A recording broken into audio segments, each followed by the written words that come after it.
So weird watching black people get mad at white people for starting functioning white communities. First of all, no one's mad.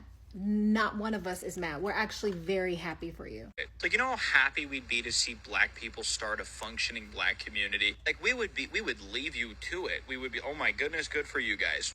You're a liar. Y'all have literally never left us alone. But let's get to the point of, but you would be happy if black people created their own functional communities, which is also false. And I think you know that. From the Reconstruction period to Jim Crow, well into the 1920s, black people built free and independent towns. Yet instead of being left alone, those towns were deliberately targeted. They were destroyed, they were burned down, they were bombed, and many of the residents were unalived as a result. Their property and wealth was confiscated from them. And 100 years later, the members of that community still have not received any sort of healing and reconciliation to atone for the sins committed upon them by the white residents and by the white legislators and police officers. White supremacist violence was not just tolerated, it was heavily encouraged.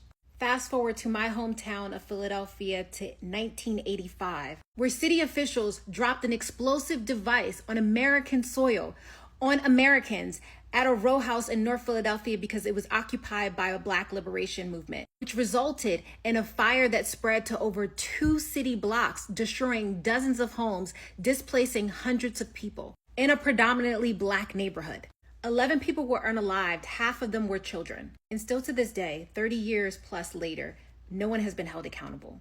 And those are just 2 examples. There are hundreds of examples that there have been deliberate efforts to systematically oppress Black success and upward mobility.